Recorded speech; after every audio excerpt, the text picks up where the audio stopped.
Good afternoon student. जैसा कि मैंने आप लोगों से प्रॉमिस किया था कि जल्दी मैं हाजिर हूंगा अपना नेक्स्ट वीडियो, जिसमें मैं आप लोगों को पढ़ाने जा रहा हूं आज व्यंजन।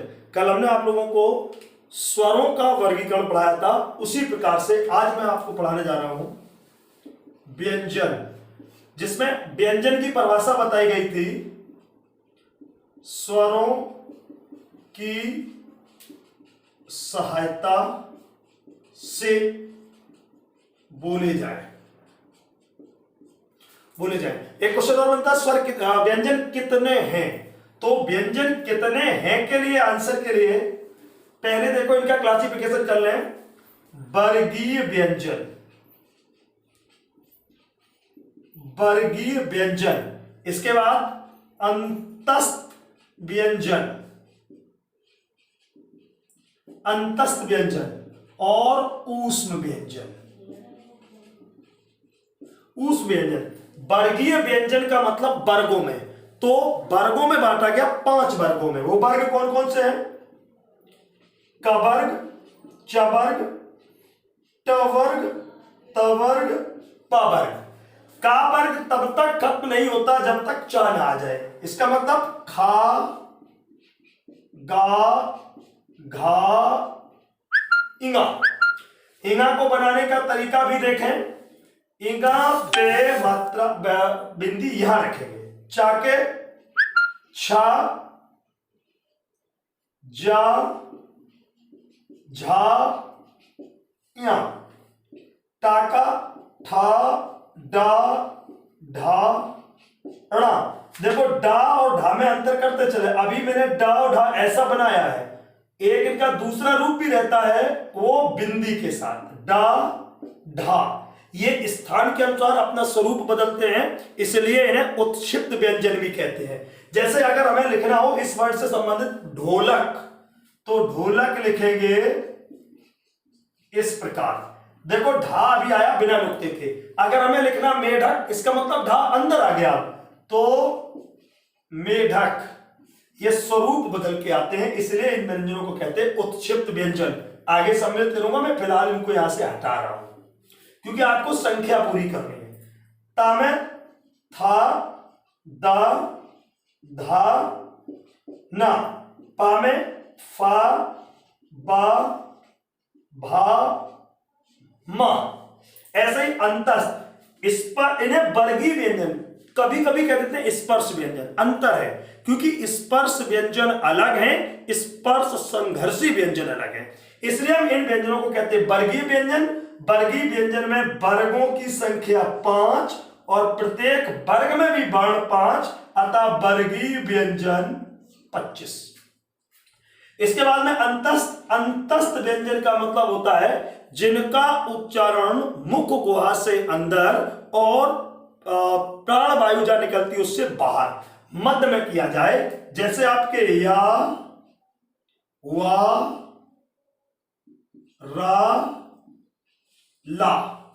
ऊष्म व्यंजन, वे व्यंजन जिनके उच्चारण करने में ऊष्मा अधिक निकलती है उन्हें ऊष्म व्यंजन कहते हैं। जैसे सा, सा, सा, हा। तो ऊष्म व्यंजनों की संख्या 4, अंतस्थ की 4 और वर्गीय व्यंजनों की संख्या 25। 25 8 33 33 आपको यहां मिल जाएंगे। और संयुक्त व्यंजन, संयुक्त व्यंजन जो किसी से मिलकर बने होते हैं उनकी संख्या भी 4। जैसे छ। आता है क्वेश्चन, छ किसके बाद आएगा? का के बाद, क्योंकि छ मिलके बना होता है का और सा से। का और सा से, का के नीचे अलग रहेगा सा पूरा। त्रो, ता से और रा से। ज्ञ, जा से प्लस यहां से, ये जा। स्रा, स्रा, सा से और रा से। ये आपके संयुक्त व्यंजनों की संख्या 4। तो 33 और 4 37। 37 तो अभी आपके सामने आ गए। 13 पे चर्चा कल हुई थी, स्वर। 37 13 50। 2 आपको मैंने अयोग्य भाव बताए थे, 2 आज भी काउंट हो गई 52, पूरी 52 पर। या तो क्वेश्चन ऐसे पूछेगा, नहीं तो वो क्वेश्चन पूछ देगा उच्चारण के स्थान पर वर्गों की कंडीशन, इन वर्णों की कंडीशन क्या रहती है। अगर हम उच्चारण की दृष्टि से देखें तो आज हम देखेंगे प्रत्येक वर्ग का उच्चारण, वहीं हम आपका व्यंजन भी सबमिट करेंगे और मैं आपके सबमिट कर दूंगा यहीं आके स्वर, क्योंकि मैंने पहले ही बोला था कि मैं स्वरों का उच्चारण स्थान ही बताऊंगा। तो पहली हेडिंग डाल दें सभी लोग, उच्चारण के स्थान पर, उच्चारण के आधार पर या उच्चारण स्थान के आधार पर व्यंजन कर लेते हैं।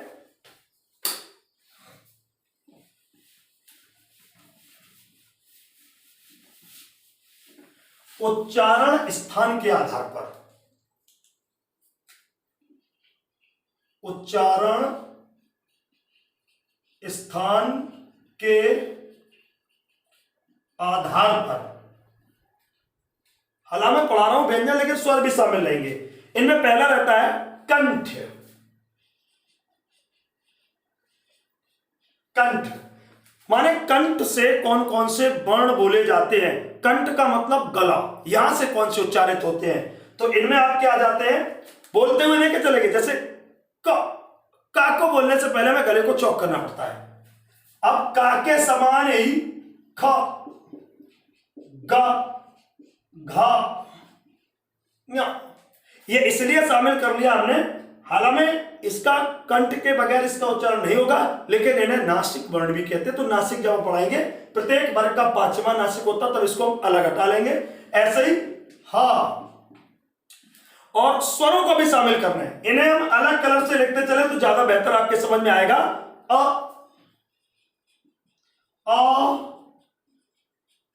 आहा, ये हरे कलर से चल रहे हैं, ये आपके स्वर भी है, क्योंकि कभी कभी स्वर का उच्चारण भी। अब अगर वो पूछे निम्न में कौन सा वर्ण कंठ वर्ण है, तो इनमें से कोई भी वर्ण दिखे आपको उस पर टिक कर देना है।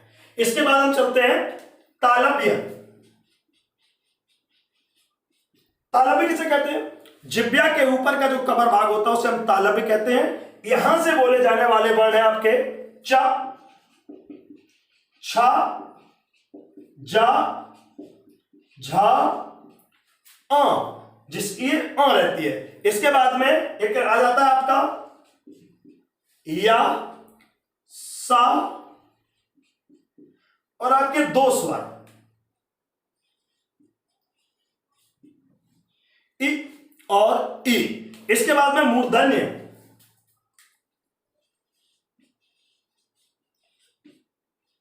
मूर्धा क्या होता है, बहुत लंबा जब गला फाड़ेंगे तो गले के कंठ के ऊपर एक मूर्धा रहता है, उससे प्राणवायु टकराने के बाद जिन स्वरों का निर्माण होता है, जिन व्यंजनों का निर्माण होता है अथवा जिन वर्णों का निर्माण होता है, उन्हें मूर्धन्य वर्ण कहते हैं। मूर्धन्य वर्ण में आप क्या आ जाएंगे, टा, ठा, टा, ढा, अणा, सा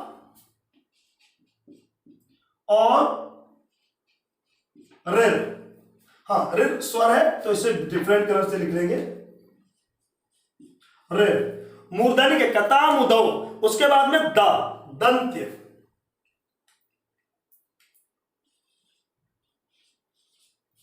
दंत वर्ण, वे वर्ण जिनके उच्चारण करने में दांतों का फंक्शन होता है। दंत में आता ता, थ, द, ध, ता, थ, द, धा, न, ता, थ, द, ध, न। मूर्धन्य के दंत के बाद ओष्ठ। ओष्ठ, ओष्ठ में लिखे, ज्यादातर ओष्ठ में पूछा जाता है तो आपका आ जाता है उ, उ। अब लोग कहते हैं सर मैंने उसमें पा, फा, पा, भा पढ़ा है। आप उ बोल के देखिए और पा बोल के देखिए, थोड़ा सा अंतर आ रहा है। ओलम सभी को आती है, वर्णमाला सभी को आती है, सिर्फ हमारे साथ अपनी त्रुटियां दूर करनी है। उ भी ओष्ठ है और पुस्तकों में पा भी ओष्ठ बताया गया। अंतर आज मैं क्लियर करता हूं। अब आप पापा बा को ओष्ट न कह के दब्योष्ट कहें। दब्योष्ट का मतलब होता है वे वर्ण जो होंठ को दबाने से निकलते हैं, जिनके उच्चारण करने में होंठ दबते हैं। जैसे आपके पा, फा, बा, भा, चला रिकॉर्डिंग, पा, फा, बा, भा। आप इन सबको बोल के देखें, पा, फा, बा, भा, मा, मा। इसके बाद में आता है दंत्योष्ट। ये स्वरों के लिए बताना पड़ रहा है मुझे। दंत्योष्ट, दंत्योष्ट में आ जाता है आपका वा, वा, वा, वा। दंत्योष्ट के बाद कंठ तालव्य, कंठ, कंठ तालव्य। कंठ तालव्य में आपके आ जाएंगे ए आई, ए आई। ऐसे आपका पूछ देगा वो कंठ ओष्ठ, यहां लिख सकते हैं कंठोष्ठ। कंठोष्ठ में आपका आ जाएगा ओ अ, ओ अ। इसके बाद में एक और वो पूछ देता है अनुनासिक वर्ण।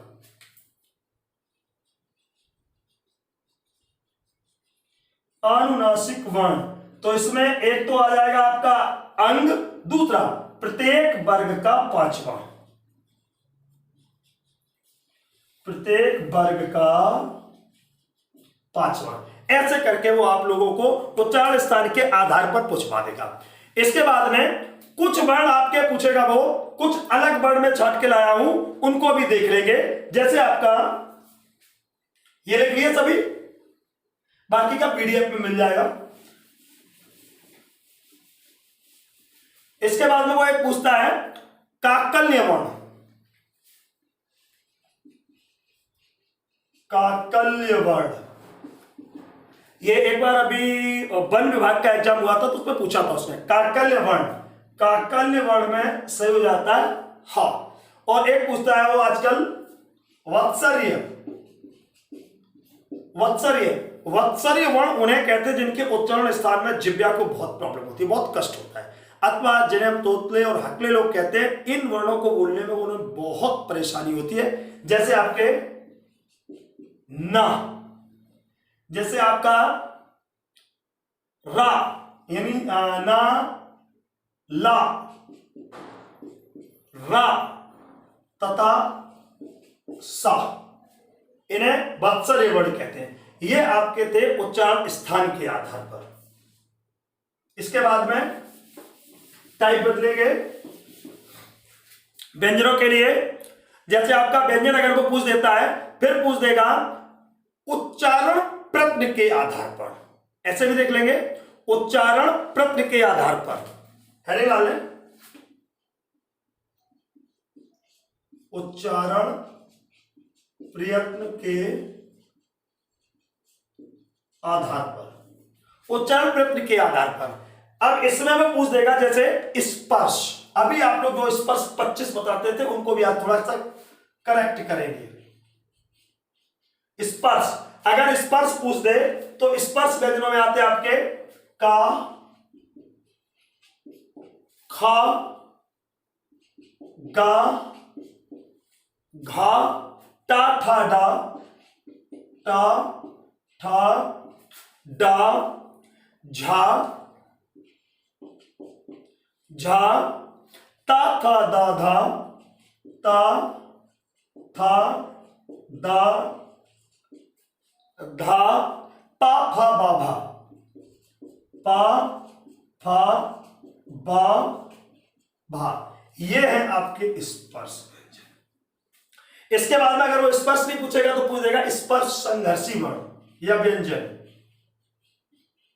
स्पर्श संघर्षी व्यंजन।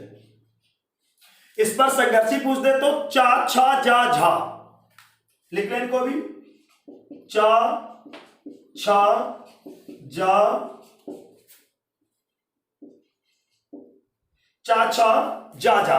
स्पर्श का मतलब होता है जब इनको उच्चारण करते हैं तो जिह्वा किसी न किसी को स्पर्श करती है, जैसे का नीचे को आ रही है, खा। ऐसे स्पर्श संघर्षी में जिह्वा को बहुत घर्षण लेना पड़ता है, जैसे चा छा छा बोलने में देखा होगा पूरा एक्सप्रेशन बदल जाता है। इसके बाद में पूछता है संघर्षी वर्ण।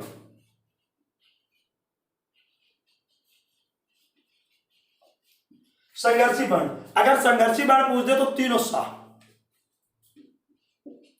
सा सा सा। आपको जब भी सा बोलने को बोला जाएगा आप नहीं बोल पाएंगे, क्योंकि आप कहते सा सा सा, अंतर क्या आया। फिर बच्चे को जब उसको ठीक करने के समय होते बर्तनी बोलते हो, इमला बोलते हो, वहां गलती करते हो, इसको कह देते हो सपेरे वाला सा, सपेरे के घर से आया क्या। इसको बोल देते हो सीटी वाला सा, तब बच्चा जब उस बच्चे को सीटी लिखवाओगे तो वो ऐसा लिख देगा। बच्चा गलती नहीं कर रहा, आप उससे गलती करवा रहे हैं। इसलिए इन सभी सा को ऊपर से पीछे चले जाओ। पीछे टॉपिक में दिया है ये सा दांत से बोला जाता है, दंत। ऐसे सा बोलिए कि हवा दांतों से निकले, जैसे सरिता। अपने आप दांतों के बीच से हवा निकालोगे तो सा का उच्चारण सही जाएगा, बच्चा सही बनाएगा। ये सा है आपका तालव्य। जब तालव्य पे जिह्वा पे वायु को रख के तालव्य पे वायु को प्रक्षेपित करोगे तो अपने आप सा के लास्ट में सीटी बजेगी, इसलिए इसे सीटी वाला कहने लगते हैं। जैसे गणेश, सीटी बजेगी तो ये सा बनेगा। ये सा आप लोग कहते हो पेट फटुअल सा। पता चला अगले दिन बच्चा अपने बैग में चाकू या हंसिया लेके आ रहा है, या घर में किसी का पेट फाड़ देगा।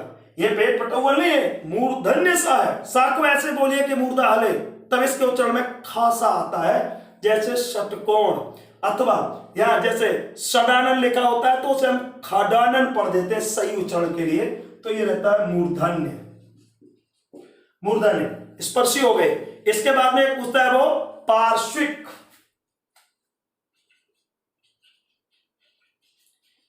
पार्श्विक वर्ण, आइए इसको कैसे चेक करेंगे। ये फ्रंट और ये पार्श्व बोला जाता है। एक वर्ण ऐसा है जिसके जिह्वा को बोलने में फ्रंट नहीं लगता, उसका पार्श्व लगता है, जैसे ला। ला बोलते समय हम गलती करते हैं, जिह्वा का ये भाग तालू से लगा देते हैं, आपका ला स्पष्ट नहीं निकलेगा। जिह्वा का लास्ट वाला भाग लगाइए आप, वो भी उल्टा, ला स्पष्ट निकलेगा। ला, तब बच्चे की वर्तनी शुद्ध जाएगी। तो पार्श्विक वर्ण है आपका ला। फिर एक पूछ देता है वो लुंठित वर्ण। लुंठित का मतलब होता है जिह्वा को कई बार लुटना पड़े अथवा कंपन करना पड़े, अर्थात रा। इसे प्रकंपित वर्ण भी कहते हैं, प्रकंपित वर्ण रा। इसके बाद में उत्क्षिप्त व्यंजन, सभी लिखते चले। उत्क्षिप्त, उत्क्षिप्त का मतलब है स्वरूप बदल कर आने वाले। जैसे प्रारंभ में अगर आए तो स्वरूप कुछ और, मध्य में कोई आए तो स्वरूप कुछ और। जैसे अभी मैंने ढोलक बना के लिख के दिखाया था। उत्क्षिप्त में आपका डा ढा, और ये स्वरूप बदल के आते हैं इस प्रकार का, डा और ढा। जैसे कहीं अगर लिखा है डमरू, देखो स्वरूप बदल के आया। और अगर कहीं लिखा है रेडियो, सड़क, तो फिर ये लेके आया। ये है स्वरूप का बदलना, इसलिए इन्हें उत्क्षिप्त व्यंजन कहते हैं। इसके बाद में एक और पूछता है वो अर्धस्वर।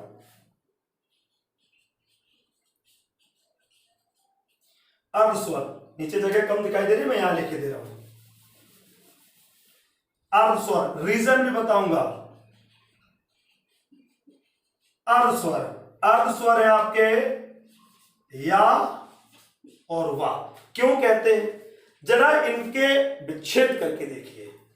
या का विच्छेद है ई धन आ, और वा का विच्छेद है उ धन आ। कहने का तात्पर्य उ और आ से मिलकर बना हुआ। बोल के देख लो, उआ। और ई और आ से मिलकर बना है या। बोल के देखो, ई आ।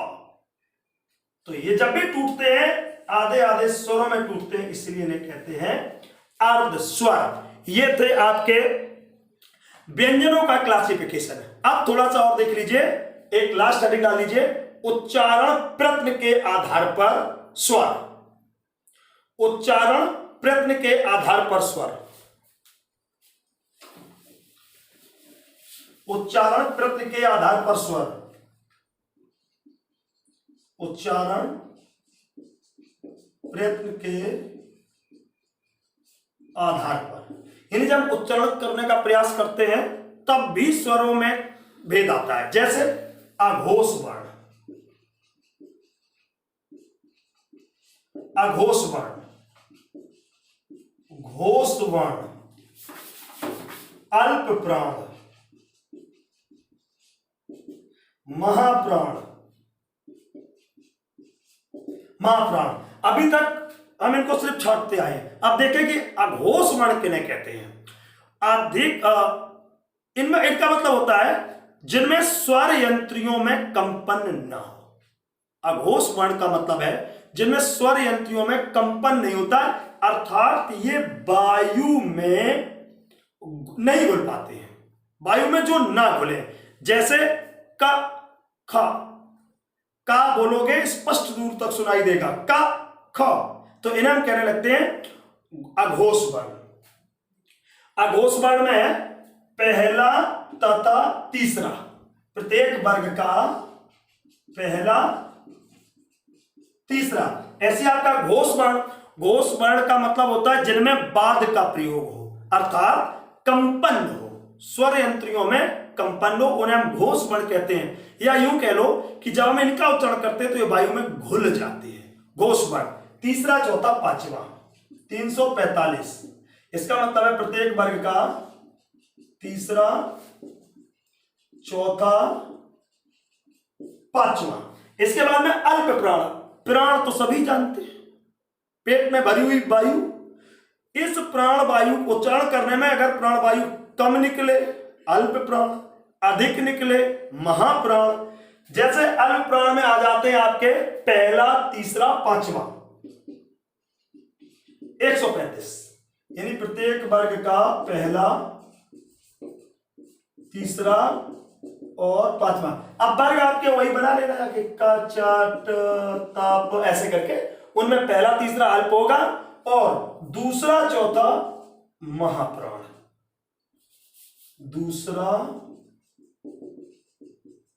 चौथा महाप्राण का मतलब होता है जिनके उच्चारण में प्राण वायु अधिक निकले, जिन्हें प्राण वायु अधिक खर्च करने से उच्चारित होते हैं, उन्हें हम कहने लगते हैं महाप्राण। अब एक लास्ट बचता है, वो पूछता है पेशी तनाव के आधार पर। क्या निकालना है? जो पेशियां होती हैं ये भी तंती हैं। पेशी तनाव के आधार पर, पेशी तनाव के आधार पर। आप ये ना सोचे कि सर बहुत कठिन हो रहा है, नहीं, वो पूछता है कि निम्न में कौन सा कठोर वर्ण है, निम्न में कौन सा शिथिल वर्ण है।